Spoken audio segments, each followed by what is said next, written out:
No, but we have given you a lot of money. You have given us money. What is it to do? Nothing. Where is the money? He's saying The money is in the... Is in the machine guns that they are supplying. They are quantifying. And the buildings they we have given you this worth of billions of money. You tell him how did you deliver it? In the cash? Never. In the box? No. But we have sent you choppers. Is that food? To destroy our house. So you owe me, though I never gave you money. This is how aid works. Because when they give you aid from IMF and etc., that money will never reach the account of the company. That money is given to the consultants from the same company, from the same IMF, from the World Bank. They come to your country and they spend that money for themselves. They take that money and go back home, and you remain owing them. But you never saw that money. You never touched the money. You are not allowed to touch it. What do you know about money as an African? Hey. What do you know? But the richest man in the world was Mansa Musa. Of course. But when you look at the way debt is structured, and the Chinese are doing it also. They give you a loan, they bring their machinery, bring their Chinese, they bring everything from China, including their food and everything. They come and work on a project. And you look at the project outline and say, okay, of the 10 billion that we received, how much local material did we buy? How much local machinery did we buy? How much human resource did we use? What is it that we can actually see? Okay, the road is here. We can see the road is here. But of what benefit has it been in terms of its construction to the local economy? You'll be shocked to find out actually it's a Chinaman who was driving the tipper, and the tipper was from China. They were eating Chinese food. When they want to transfer money from China to Uganda, they use the Chinese Exim Bank. Yes. It's Exim Bank, their bank. Yes, sir. And then you remain owing, but you have not actually seen where the money is going. And these are the techniques that they've always been using to manage the economic structures of Africa with fake investment strategies, as it were. But these strategies, in their actual essence, they are not strategies intended for development. Human beings run to their countries to labor will collapse. At the end of the day, what will America have? What will China have? What will Europe have? They will convert those industries into churches and ghost towns. The unity of Africa is a threat to global funding. That's a fact. Global funding. Global economic structures. It's a big threat. The other day, so you advising people to start turning these churches into factories. You are saying these religions, they are actually wasting a lot of African time. Yes, no other president or mayor out there must ever give a church a site or a stand again. Never. It's illegal. You're wasting time, wasting space, and those churches are closed for 6 days in a week. People just come there to sing on a Sunday morning for a few hours, and half of the time they're fast asleep in those churches. What is the use of that? What's the use of that? And people are coming to church to pray for employment in a church where you bought the church from a factory. Free your mind now. Be part of the People's Pan-African Parliament. The Pan-African Pyramid Debate with your speaker, Andrew Irumba Katusabe. The Pan-African Pyramid Show, Andrew Irumba Katusabe, your speaker. I am right here with my elder brother, my senior comrade, my teacher, my mwalimu, Bishop Joshua Marara Maponga III. Joshua Maponga, you there? Yes, sir. Right there. Right there. Say hi to our viewers. Hello, good people. Greetings to all of you from Kampala, Uganda. From Kampala, Uganda. Yeah. You're actually in a particular place called Kisasi. Kampala, Kisasi. Uganda. Yeah, The place where Kisasi. you are is Kisasi. Kampala, Uganda, in the wood. Yes, amongst the real people. Amongst the real people. Now, this morning, we just want to discuss about one thing that has been scratching my head. The American propaganda, BBC, CNN, Voice of America, during the times when they attacked Gaddafi, they prepared a lot of propaganda stories against Gaddafi. Gaddafi was this, Gaddafi was a dictator, Gaddafi was a murderer, Gaddafi was and finally they killed him. But me and you, we the Pan-Africans, we know the real reasons why Gaddafi was killed. It's not what the Americans are telling us. And now, the very Americans who killed Gaddafi split the country into two. Just like they are doing in Sudan. They want Sudan, yes, South Sudan and Sudan. Same in Congo. South Africa, they want to do the same also. They want to develop cut South Africa, Cape Town, and make it a separate state. And then Israelis are coming to occupy the Cape Town. Yeah. And I think South Africa will be easier to do because these the white people are still there, and they have the money, they have the land, they have the say. So that would even be easier to do. But now, this afternoon, I want you to help us and take us through what are the real reasons why Gaddafi was killed. The real reasons, not what America is telling us, the propaganda, no. The real reasons. The real reasons are as complex as you understand that it's a war of ideas. It's a war of supremacy. It's a war of whose narrative counts.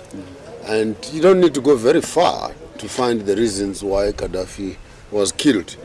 You can just tiptoe backwards to find out Sankara, Steve Biko, Lumumba, Saddam Hussein, Magufuli, John Magufuli. They said it is COVID. COVID.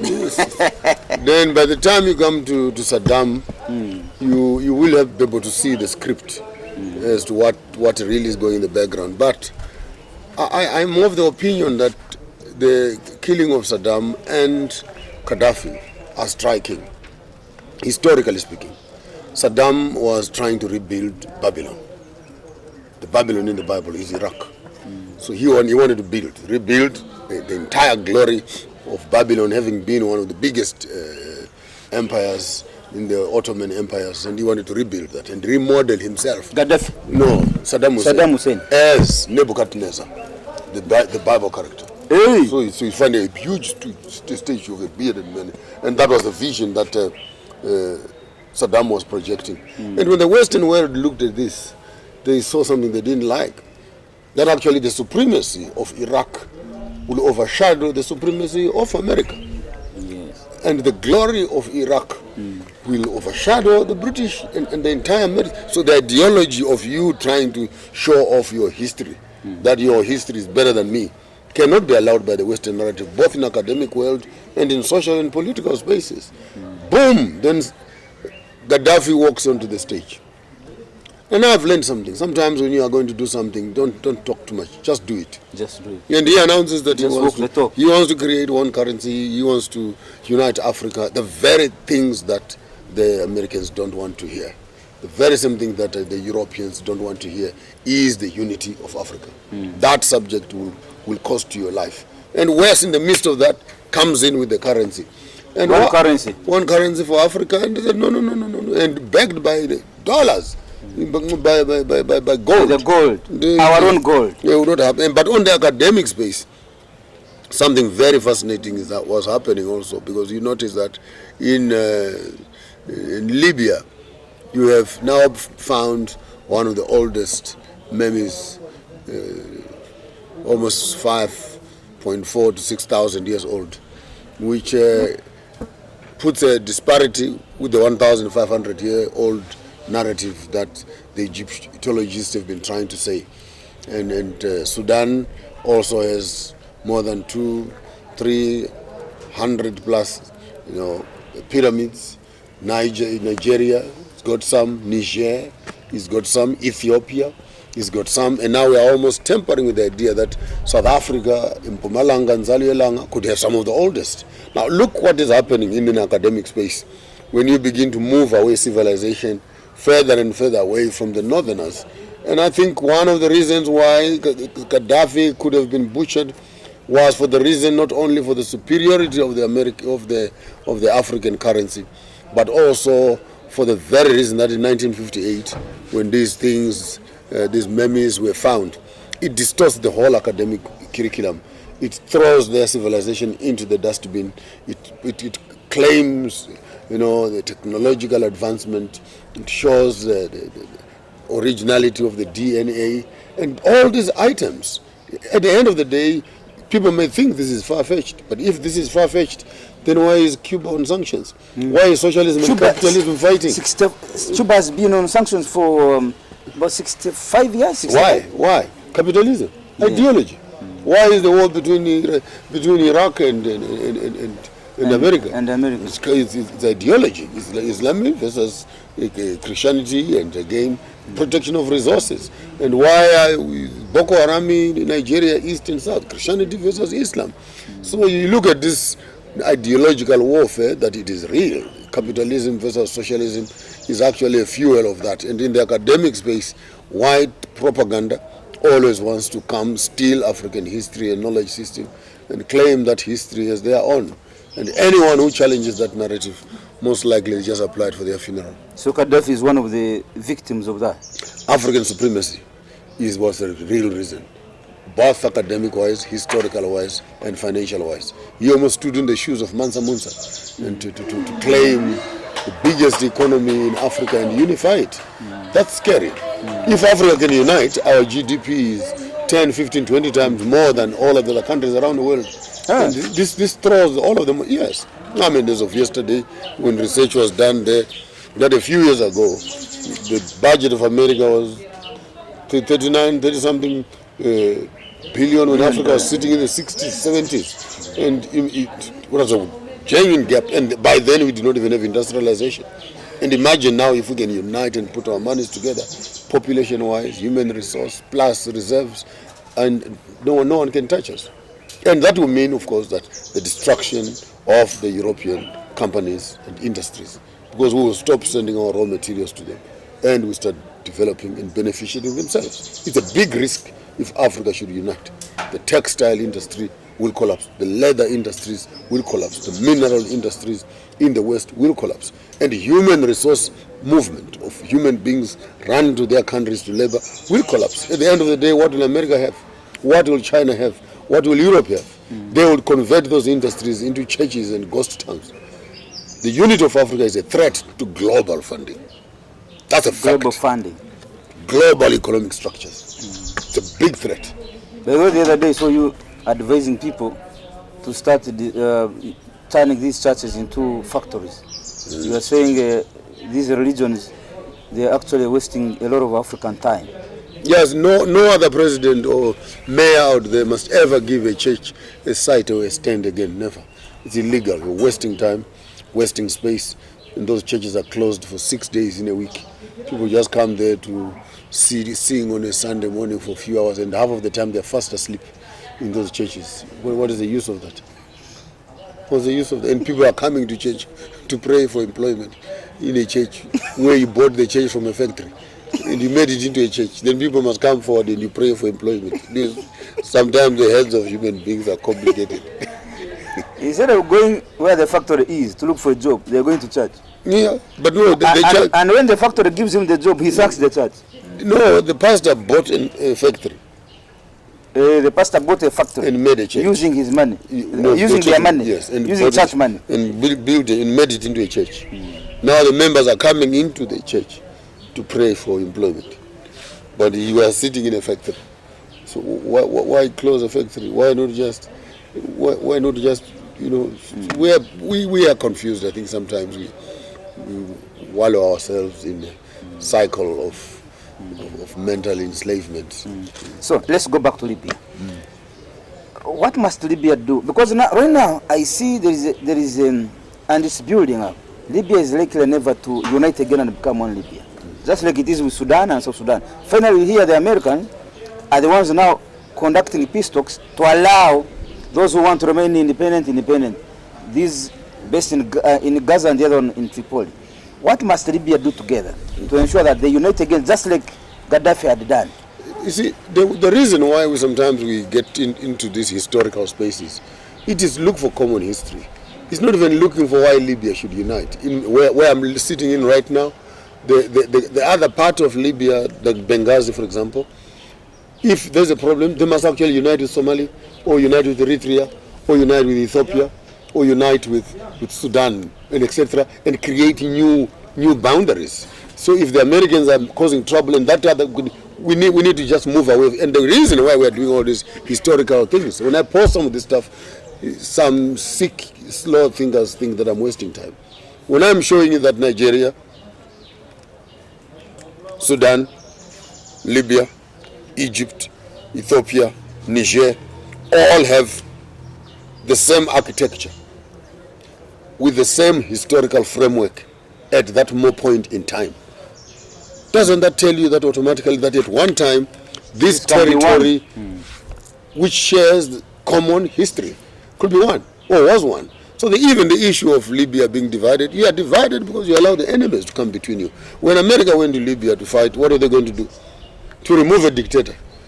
But Libya is functioning as a country. Now, the extremists, quote unquote, those that don't want to compromise with the Westerners have moved away to create a Benghazi, and those that are puppets of the East of the Americans are on the other side. So European Union is this side, white people. In America is this side, white people. So white people are actually a problem in Libya because they are dividing and they are ruling. And they are very, use the word smart, but not really that a smart person will do that. People who are in the other part of Libya, they look at these ones as their enemies, and vice versa. And yesterday you were brothers and sisters, until a white man comes. Yes. All of a sudden. So even themselves, as the children of Libya, they are looking at each other as if they are different, and they are looking at each other as enemies. Yet actually, their true enemy is America. That America is on one side, Tripoli, funding the government. Then America is in the other side, Benghazi, funding the same government under the Arab countries, UAE, United Arab. Yeah. When you're looking at them, you think America is the other side, this one is, they don't support it. No, they are doing it. They are doing it through another person. The same thing in Congo, where you give the ruling party money, you give the smaller party money, then Savimbi, how did he die? You go to South Africa right now, DA, ANC, one person was funding all of them. And he decided who was going to win. You put money there, put money there, put money there, and then you manage. Hence I always say politics is the entertainment for the poor, because the rich people don't vote. The rich people put their money, and their money votes for them. And so Americans right now are the politicians in Libya. They are the politicians, because they are twisting and turning and playing Libyans on each other, if not playing Libyans to kill each other. And while they are killing each other while the Americans are looting. Look at those projects that Gaddafi had started to water the desert. Look at the oil that Gaddafi left. Look at the gold that Gaddafi left in the reserves. Not even 1 ounce of that gold can be found today. So who will ever start up a court case to find out what happened to that gold? Who took it? Who took it? Who has ever stood up to tell you people that actually America went to loot that gold and steal it? Right now in America, there is stolen gold from Libya. But you only hear these things on public news. But that's one reason why actually America went there to go and steal the gold. And Obama is responsible for the death of our brother. And Obama claims to be an African. I have not forgiven him. I have not forgiven him yet. And the Americans are very dangerous people. They sent your own brother to kill your brother. Money and unnecessary enmities are created for the convenience of the one who is sponsoring the deal. Libya will come together. And as long as we see them from the ashes of oppression, from the ashes of destruction, and we begin to see people in Libya coming together, starting their own conversations, this is what we want to see. The infrastructure, industries being re-established, peace being found amongst the people. Because at the end of the day, it is the young people, the women, the disabled, and the children who will always suffer in the midst of these wars. I mean, look at how many refugees are sitting around in Libya there. How many refugees are sitting in Uganda. How many refugees are sitting in Somalia. And the question is, how long shall Africans actually be used by the colonial system to push each other away from their own homes? In Congo, for example, come around with guns, then they chase you away from your own homes. And then they come, then they buy the villages, and then they start mining and digging. And so what is the war all about? War is about displacing people. And when you have displaced them, then you have access to free land. Because people have run away from their homes. Then you can do what you want. So when we talk about war, there's nothing called war. Let's talk about business. So war as a business? War is a business. What is the interest What is the financial interest in that war? Either in supply of ammunition, or in displacing what is there, or in regime change, or in causing instability so that you can cause an uprising and cause insurgencies and it's an ungovernable state, so you can junk the state, reduce the currency, then you can buy materials for nothing. This is a whole combination of factors. Go and read the book, The Economic Hitman, and you see the strategy outlined there, that when one method does not work, diplomacy, then NGOs, then diseases, then policy shift, like the LGBT issues, then if that one doesn't work, they come around with wars, rebels, but Africa is not allowed to be free, and if need be, we cannot enter your country, we will come through a neighboring country, and we set up refugees there, and we set up camps there, and we set up dissidents there. That begins to destabilize your borders. It is there pushing, and then you start concentrating on the war. And while you're concentrating on the war, guess what you're doing? You're not buying more weapons. You're not buying guns for the war that they created, so that you can go and fight the same war. Now you need bullets. You need parachutes. Who's going to supply that? The American. The same people who caused that war. They'll be supplying the rebels and supplying you also. They'll even be telling you, no, we're going to help you and give you more money, like America is doing to Ukraine. And when Trump comes and says, no, but we have given you a lot of money. You have given us money. What is it to do? Nothing. Where is the money? He's saying the money is in the. He's in the machine guns that they are supplying. They are quantifying. And the buildings they destroy. We have given you this worth of billions of money. You tell him, how did you deliver it? In a cash? No. In a box? No. But we have sent you choppers. Is that food? To destroy our house. So you owe me, though I never gave you money. This is how aid works. Because when they give you aid from IMF and etc., that money will never reach the account of the company. That money is given to the consultants from the same company, from the same IMF, from the World Bank. They come to your country and they spend that money for themselves. They take that money and go back home, and you remain owing them. But you never saw that money. You never touched the money. You are not allowed to touch it. What do you know about money as an African? Hey. What do you know? But the richest man in the world was Masa Musa. Of course. But when you look at the way debt is structured, and the Chinese are doing it also. They give you a loan, they bring their machinery, bring their Chinese, they bring everything from China, including their food and everything. They come and work on a project. And you look at the project outline and say, okay, of the 10 billion that we received, how much local material did we buy? How much local machinery did we buy? How much human resource did we use? What is it that we can actually see? Okay, the road is here. We can see the road is here. But of what benefit has it been in terms of its construction to the local economy? You'll be shocked to find out actually it's a Chinaman who was driving the tipper, and the tipper was from China. They were eating Chinese food. When they want to transfer money from China to Uganda, they use the Chinese Exim Bank. Yes. It's Exim Bank, their bank. Yes, sir. And then you remain owing, but you have not actually seen where the money is going. And these are the techniques that they've always been using to manage the economic structures of Africa with fake investment strategies, as it were. But these strategies, in their actual essence, they are not strategies intended for development. We just see the money passing in our hands. We don't touch it. You don't touch it. But they say we have given Uganda 100 billion US dollars. When you ask him, who exactly received that money?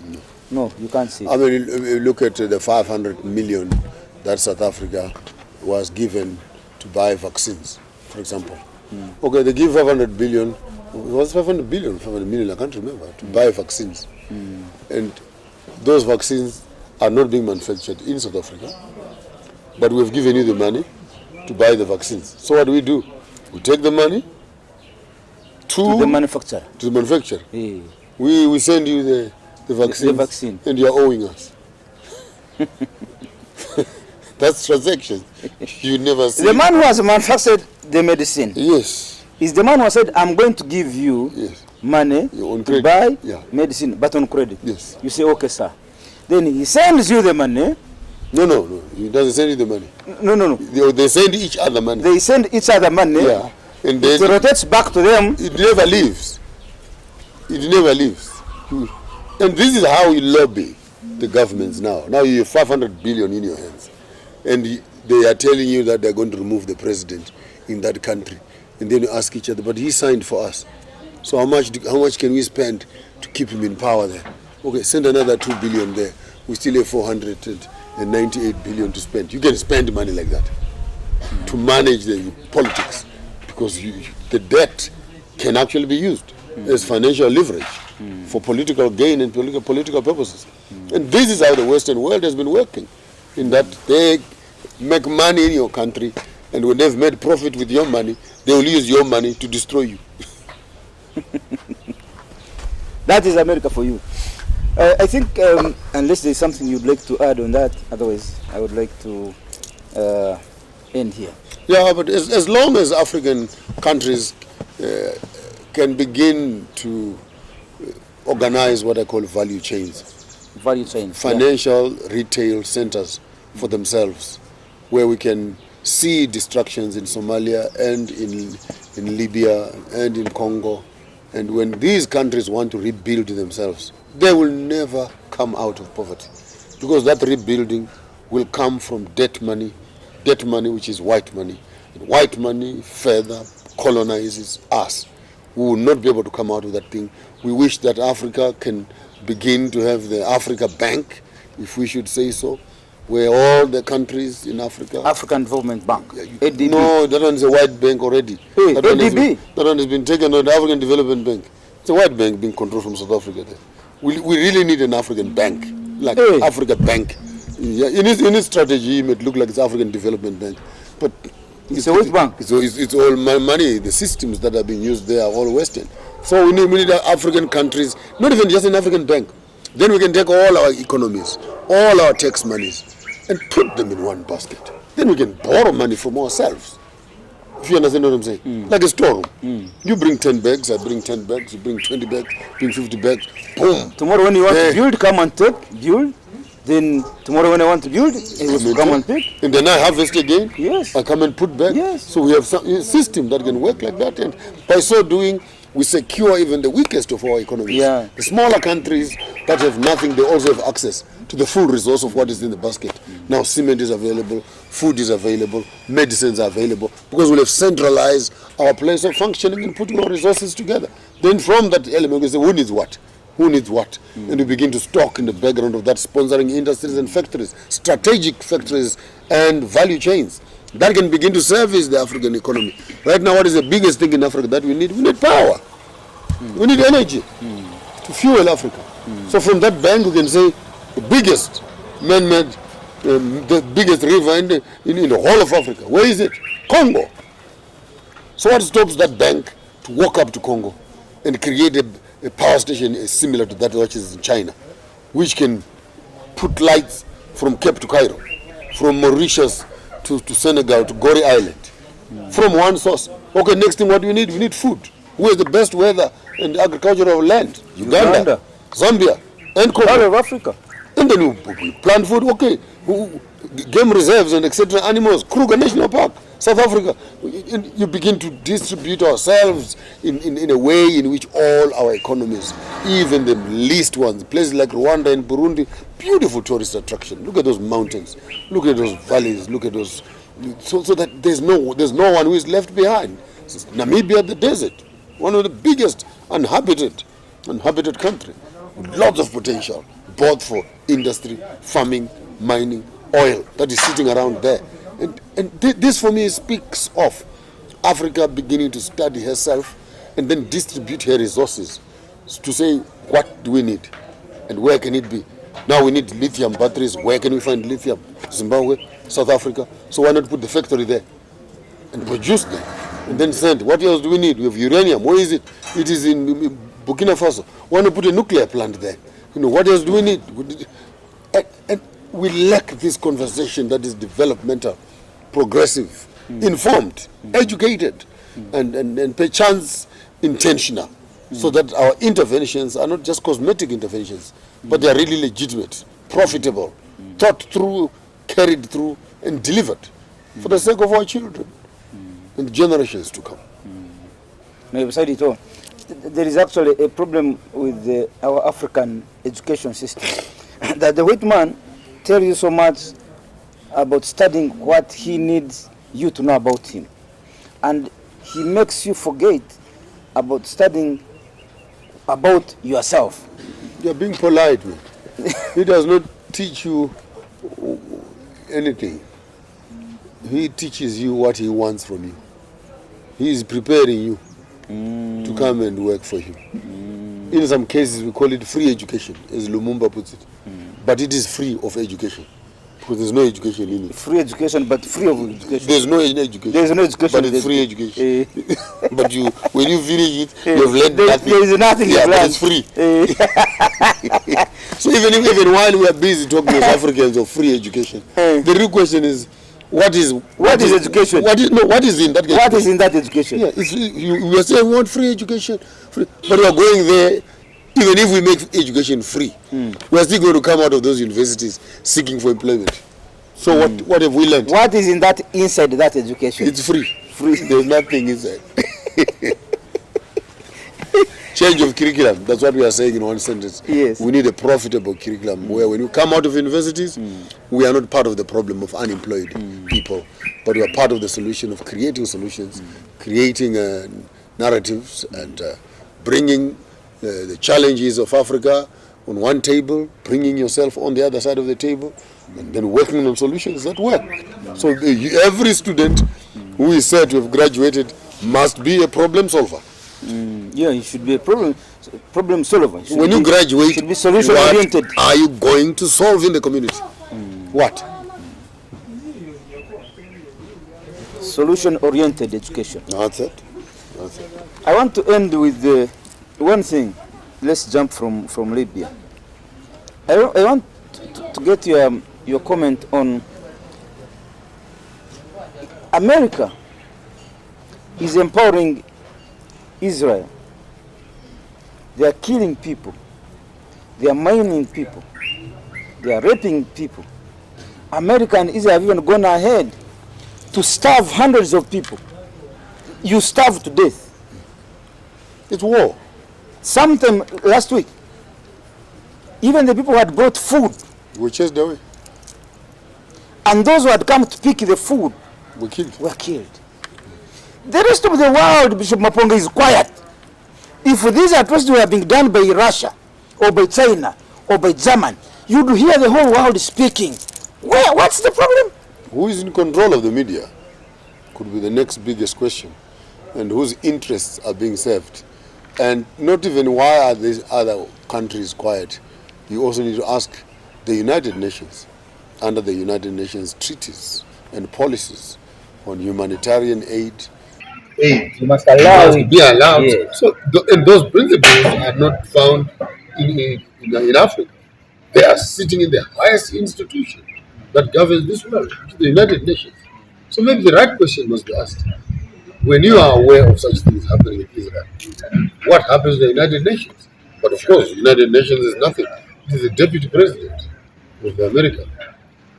The United Nations is the deputy president of America. The same. So they implement what America wants. Thank you. And if America says close your eyes, they close them very tight. If America But they says say open. they open very wide. They even came here to pick up the Liberian president to the Hague. Prosecuted him. But Israel, Netanyahu, is killing hundreds. He has killed more than Taylor, Netanyahu. Charles Taylor. He's killed more. Netanyahu has killed. So Israel is a satellite state of America. They are twins. They are twins. They are Siamese twins. Siamese twins. They are joined. Their heads are joined. You can't separate the other. They die. You don't each other. Thank you very much, all. We hope to see you again next year sometime. Same place. But there is something you end with. Let me hear. Don't do what I want to do, but if you do it, you better. Free your mind now. Be part of the People's Pan-African Parliament. The Pan-African Pyramid Debate with your speaker, Andrew Irumba Katusabe.